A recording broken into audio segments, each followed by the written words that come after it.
Thế giới Pokemon đã đặt mốc 1025 loại và số lượng sẽ còn tăng thêm nữa khi thế hệ 10 ra mắt vào năm sau. Với số lượng đông đảo như vậy, tất nhiên là cần phải gom thành từng nhóm để tiện thống kê chứ nhỉ. Ok, chào mừng mọi người đến với kênh Rampapedia. Rất vui khi gặp lại mọi người. Mình là Naito, thực tập sinh nghiên cứu về Pokemon và đây là cộng sự của mình, Rotom. Hôm nay mình xin gửi đến mọi người video tổng hợp những nhóm Pokemon hiện có trong thế giới Pokemon. Những thông tin sau đây là sự tổng hợp nên có tránh thiếu sót. Rất mong sẽ được mọi người góp ý ở phần bình luận bên dưới. Đây cũng là lời mời gọi dành cho những bạn chưa đăng ký kênh. Hãy nhanh tay đăng ký để không bỏ lỡ những nội dung sắp tới. Không mất thời gian nữa, chúng ta cùng xem video thôi nào.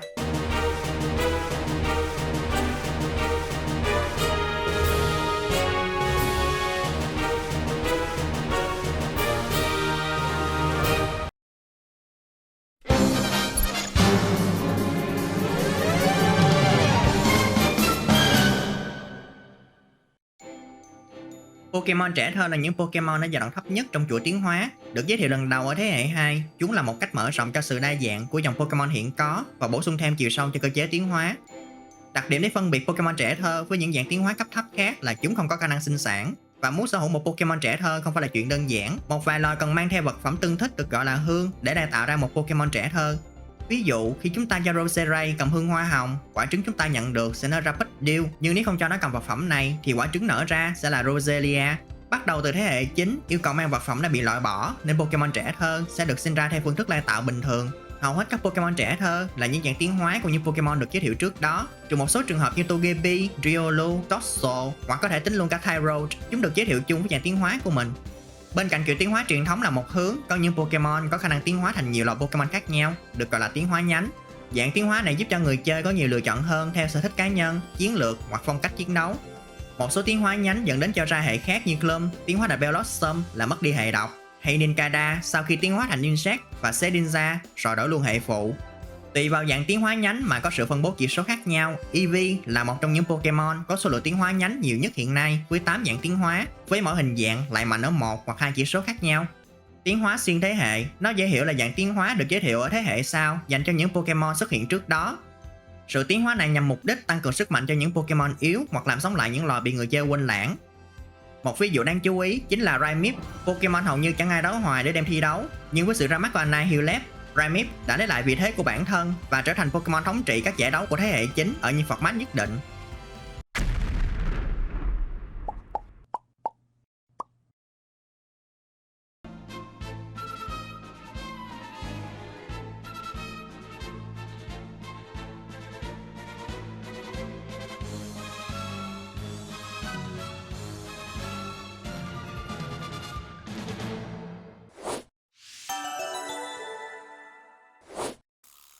Pokemon biến thể là những Pokemon có sự khác biệt về ngoại hình so với các cá thể cùng loài. Sự khác biệt này có thể xuất phát từ chế độ ăn, đặc điểm di truyền hoặc các yếu tố môi trường như khí hậu. Một số trường hợp còn liên quan đến mối quan hệ cộng sinh giữa các loài với nhau. Mặc dù phần lớn sự biến đổi này xảy ra một cách tự nhiên, đôi khi chúng có thể được tạo ra thông qua biến đổi vật lý hoặc tiếp xúc với các vật phẩm và bước xạ đặc biệt. Những Pokemon được xem nằm trong nhóm này bao gồm Pokemon có sự khác biệt về giới tính, Pokemon Shiny, Pokemon Shadow, Alpha Pokemon, Totem Pokemon ở Alola, Noble Pokemon ở Hisui hay Titan Pokemon ở Paldea. Có một vài là Pokemon sở hữu nhiều hình thái khác nhau, nhưng khác với Pokemon biến thể, những Pokemon có hình thái biến đổi sẽ có những thay đổi về chỉ số, đặc tính hoặc luôn cả hệ. Nhờ vào việc thay đổi hình thái đã giúp cho Pokemon có thể đảm nhận nhiều vai trò khác nhau khi thi đấu. Nói đâu xa, Dialsit là minh chứng cụ thể nhất. Mỗi dạng hình thái của nó tập trung vào từng chỉ số như tấn công, phòng thủ và tốc độ. Hay như Rotom, mỗi dạng của nó mang một song hệ khác nhau, dù rằng vẫn giữ chung một đặc tính. Pokemon vùng miền được giới thiệu lần đầu ở thế hệ 7, một cách làm mới lại hoàn toàn những Pokemon cũ. Dạng vùng miền là sự thích ứng của Pokemon với môi trường cụ thể mà chúng sinh sống. Tuy có thể xem là hình thái khác nhưng dạng vùng miền chỉ tồn tại ở những vùng đất mà chúng được tìm thấy, có hệ khác lẫn tạo hình khác biệt so với dạng thường. Điểm khác biệt quan trọng hơn là các dạng vùng miền này không thể biến trở về các dạng bình thường được. Nhiều Pokemon dạng vùng miền đã có tính cạnh tranh cao hơn nhờ vào việc cập nhật lại hệ lẫn đặc tính. Thậm chí dạng vùng miền còn tiến hóa thành Pokemon hoàn toàn mới như là Polden Wooper, chúng tiến hóa thành Clodsire. Mặc dù có những tương đồng về ngoại hình, dạng tiến hóa đồng quy là những loài hoàn toàn riêng biệt. Chúng thường bị nhầm lẫn với dạng vùng miền nhưng vốn dĩ không có mối quan hệ di truyền trực tiếp nào với loài gốc. Những Pokemon này mới được giới thiệu ở thế hệ chính, nhấn mạnh sự tương đồng về mặt tiến hóa hơn là có chung tổ tiên, tăng tính chân thật của thế giới Pokemon khi phản ánh các khái niệm tiến hóa có trong thế giới thật.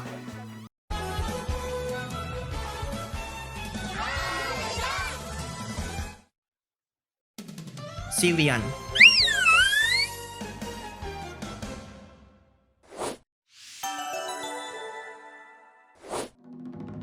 Tiến hóa Mega là một sự biến đổi tạm thời của một vài Pokemon trong khi chiến đấu, cho phép chúng vượt qua giới hạn bình thường của bản thân. Cơ chế này được giới thiệu cách đây 13 năm trước ở thế hệ 6, song vẫn là cơ chế có lượng fan hùng hậu nhất. Để có thể tiến hóa Mega cho một Pokemon, người chơi cần phải sở hữu đá khai mở và đá Mega tương thích với Pokemon đó. Trên anime và trong game đều đề cập đến việc đòi hỏi phải có một mối liên kết chặt chẽ giữa Pokemon và nhà huấn luyện để có thể tiến tới trạng thái Mega. Tiến hóa Mega làm tăng chỉ số cơ bản của Pokemon lên thêm 100 điểm, trừ Zygarde. Có những loài còn đổi luôn cả đặc tính mới hoặc sử dụng đặc tính ẩn và đặc tính chính, cũng như không ít loài còn đổi luôn cả hệ, thêm hệ hoặc mất đi hệ sau Mega. Qua đó thay đổi đáng kể vai trò của chúng trong chiến đấu với nhiều chiến thuật đa dạng hơn. Mega Rayquaza vẫn là kẻ nằm ngoài nguyên tắc vì nó là Mega duy nhất không cần dùng tới đá. Gigantamax Pokemon là một nhóm đặc biệt của Pokemon Dynamax. Nói về cơ chế Dynamax được giới thiệu ở thế hệ 8. Hình thái khổng lồ này tạm thời tăng kích thước, đồng thời thay đổi các chiêu thức của Pokemon và tăng mạnh lượng HP hiện có của chúng. Còn đối với Gigantamax, Pokemon còn thay đổi luôn cả ngoại hình. Bonus thêm được sử dụng các chiêu thức độc quyền chỉ có ở trạng thái này. Nên cũng không lạ khi không có quá nhiều Pokemon có thể Gigantamax. Thường chúng ta chỉ có thể bắt được chúng trong hiệp chiến cực đại.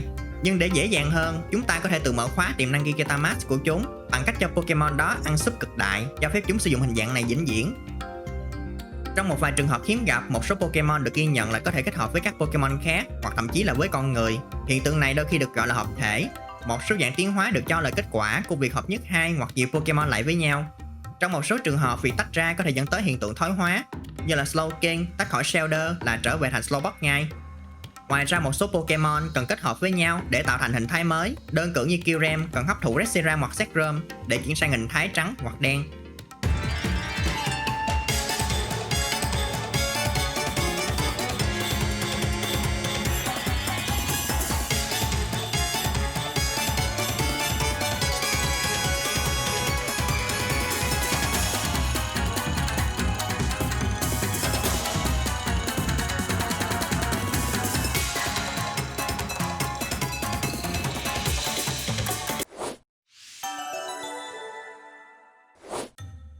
Pokemon hóa thạch là những Pokemon đã tuyệt chủng từ thời cổ đại và được tìm thấy thông qua hóa thạch, có thể là xương, vỏ hoặc lá, được bảo tồn trong lòng đất.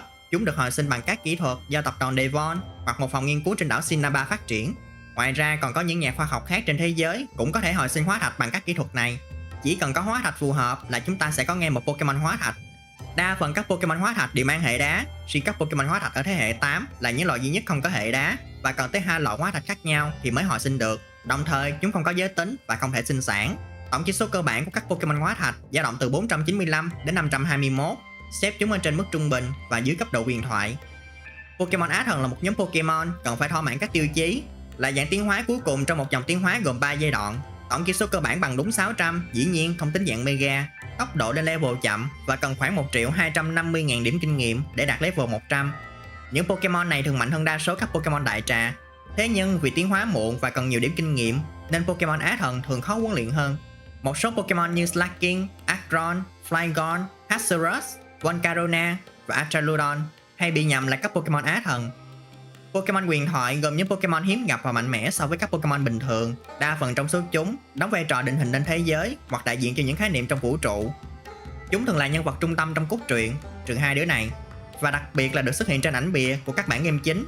Điểm chung của các Pokemon huyền thoại là tổng chỉ số cơ bản dao động từ 670 đến 680. Do sức mạnh quá vượt trội nên các Pokemon huyền thoại thường bị hạn chế hoặc bị cấm luôn ở một số format. Pokemon huyền thoại còn có một nhánh nhỏ nữa gồm những huyền thoại cấp thấp.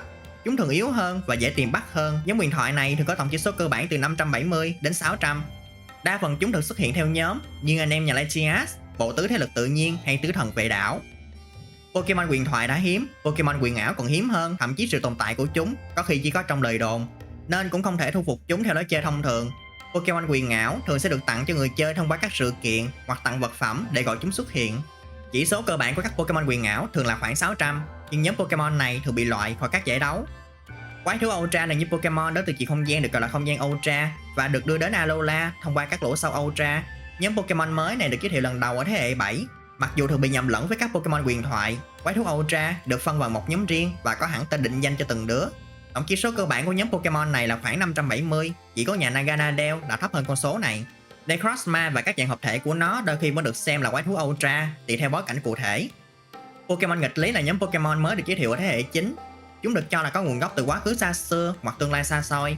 Đám Pokemon này được đưa đến hiện tại bằng cỗ máy thời gian được chế tạo bởi hai vị giáo sư Sada và Turo. Nhưng chúng cũng từng xuất hiện trước một nhóm thám hiểm vật Zero cách đây 200 năm trước. Tổng chỉ số cơ bản của chúng khoảng từ 570 đến 590. Đối với các Pokemon nghịch lý quá khứ thì mang đặc tính hoạt tính cổ đại, còn nghịch lý tương lai là đặc tính máy sạc lượng tử. Có chung một hiệu ứng chính là tăng mạnh chỉ số cao nhất của chúng tùy theo điều kiện cụ thể. Koraidon và Miraidon là hai trường hợp đặc biệt khi chúng vừa xếp vào nhóm Pokemon huyền thoại lẫn Pokemon nghịch lý.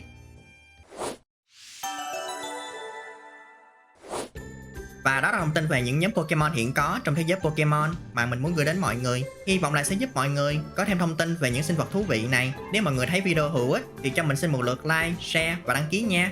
Cảm ơn mọi người đã xem hết video. Và giờ thì hẹn gặp lần sau. Bye!